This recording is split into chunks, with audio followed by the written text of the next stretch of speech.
make sure that we address an issue that is on the mind of every single Texan that I've listened to, certainly here in North Texas, and that is the dramatic increase in property taxes that we are seeing right now under Greg Abbott's leadership.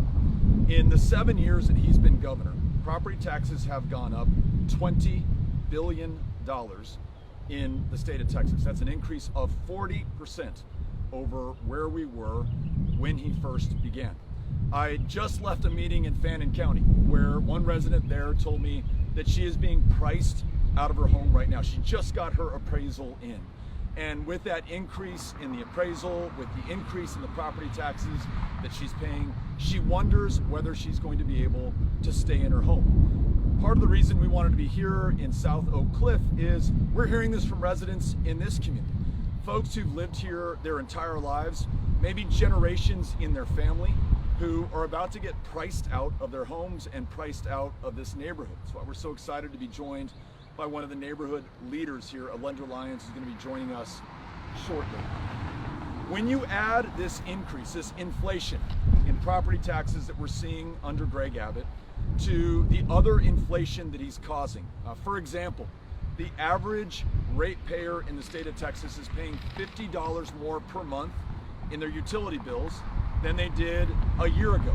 That's due to Greg Abbott and his mishandling of the electricity grid and the fact that he allowed people to make billions of dollars in profit on charging increases for fuel supply to our generators while making ratepayers across the state of Texas foot the bill. You add to that this stunt that he pulled over the last 2 weeks on the US-Mexico border, which caused a spike in the increase for our cost of groceries, food in our grocery stores. Do not take my word for it. Sid Miller, a statewide elected Republican commissioner of agriculture, said the very same thing on many of your programs and in many of your newspapers. Greg Abbott is causing inflation at the grocery store. And lastly, I just mentioned that I left one of these rural counties north of where we are here today. Greg Abbott also vetoed the Universal Service Fund, which subsidizes rural telephone and internet bills, meaning for our rural neighbors, their costs for internet and phone are going up anywhere between $25 to $100 a month. So whether it's rural internet and phone, whether it's the cost at the grocery store, the increase that we're seeing in utility bills, or the $20 billion increase in property taxes under Greg Abbott, he is the single greatest driver of inflation in the state of Texas, and it's causing real pain to our fellow Texans right now.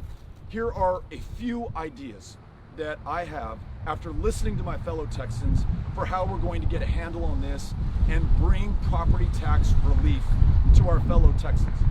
Number one, we do not have enough housing in this state. We're one of the fastest growing states in the union, and capacity is not keeping up with demand. In fact, the price of housing has increased 3 times since Greg Abbott has, 3 times the increase in income or salaries since Greg Abbott has taken office. So homes are getting a lot more expensive, and we're not getting paid enough to be able to afford them or even to stay in them. One of the reasons I'm so glad that the council member is here is that as governor, I'm going to work with local city councils, local commissioners courts, local leadership to make sure that we address this desperate shortage in housing across the state of Texas. Number two, while property owners and primarily homeowners and renters are paying the lion's share of the burden at a local level to fund our government, far too often corporations and the very wealthiest are getting out of their fair share. And that's because the law under Greg Abbott allows them to do that. We need fairness in appraisals, and we need fairness in what people are paying in their property taxes. Most homeowners cannot afford the lobbyists or the attorneys that can contest corporate valuations. And so corporate property owners are able to bring down their bills by billions of dollars every single year. As governor, I'm going to work with the legislature to ensure that we have full sales price disclosure in the state of Texas so that everyone is paying their fair share, which means